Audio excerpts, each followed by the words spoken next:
मुझे एक साहब कहने लगे कि मेरे साथ जापान चलिए। तो मैंने कहा कि मैं यहाँ काफ़ी मसरूफ़ हूँ। तो उन्होंने मुझे कहा कि आप ज़रा चल के देखिए तो सही, आपको 29 साल हो गए हैं तबलीग करते हुए, समझाते हुए, और 40 बरस आपके वालिद गिरामी को भी हो गए, और फिर उसके बाद आगे भी आपके मशाइख, और इसी तरह आप अब मुबल्लिगीन तैयार कर रहे हैं। जुम्मा में भी यही खुतबा होता है, इज्तिमाआत में भी यही गुफ्तगू करते हैं। तो आप जो तबलीग कर रहे हैं और लोगों को ये बता रहे हैं, ये कोई मेरा फ़लसफ़ा नहीं है, तो मैं आपको जिसका पाबंद बनाना चाहता हूँ, ये तुम्हारे रसूल की सुन्नत है। जिस प्यारे से तुम टूट के मोहब्बत करते हो, ये उसका तरीका है कि झूठ नहीं बोलना। कहा समझा समझा के 29 साल जिस कौम को हो गए हैं, आप जापान में देखिए वो कर रहे हैं, और नई अकदार को दरियाफ्त करने के लिए आगे बढ़ रहे हैं। ये तो कर चुके हैं, वो किसी से दगा नहीं करते, झूठ नहीं बोलते, किसी से फराड नहीं करते।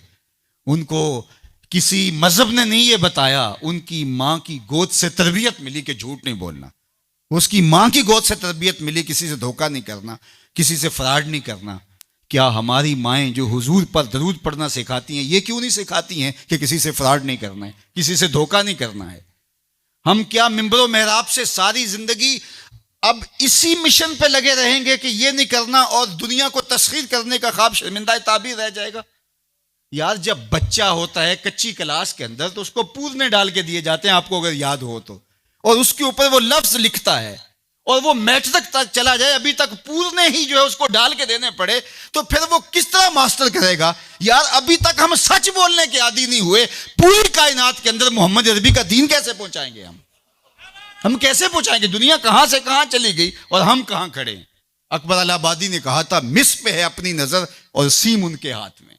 हम अभी तांबे को देख रहे हैं और वो चांदी भी उठा के ले गए। अब वो कायनात को तस्सीर करने जा रहे हैं, और हमारा भी ये मरहला तय नहीं हुआ कि हम साए को तंग नहीं करना चाहिए, हमारा ये मरहला तय नहीं हुआ कि किसी को तकलीफ नहीं देनी चाहिए। इंसानी सोसाइटी, इंसानी मुआशरत के खदो खाल हैं वाज़े, और इस्लाम ना भी हो तो कुफर के मुआशरों के अंदर भी ये पाया जा रहा है कि हम साए को तकलीफ नहीं देनी, किसी को दुख नहीं देना, फ्रॉड नहीं करना, झूठ नहीं बोलना, 2 नंबर चीज़ नहीं बेचनी। और हम क्या हैं? हम तो दवाइयों के अंदर भी मिलावट कर लेते हैं, और मुसलमान हम हैं। जैसे हम आशिक रसूल, ऐसे ज़माने में कोई नहीं। और जो जान बचाने वाली दवाइयां हैं, उनके अंदर भी हम मिलावट करते हैं। हमें शर्म आनी चाहिए। हम खड़े कहाँ हैं? दिल मुसलमान है तेरा ना मेरा, तू भी नमाजी मैं भी नमाजी, पढ़े जाए नमाजें, ये टकरे हैं और कुछ नहीं है। हमारा दीन हमको एक ऐसी पाकीज़ा जिंदगी गुजारने की तलकीन करता है।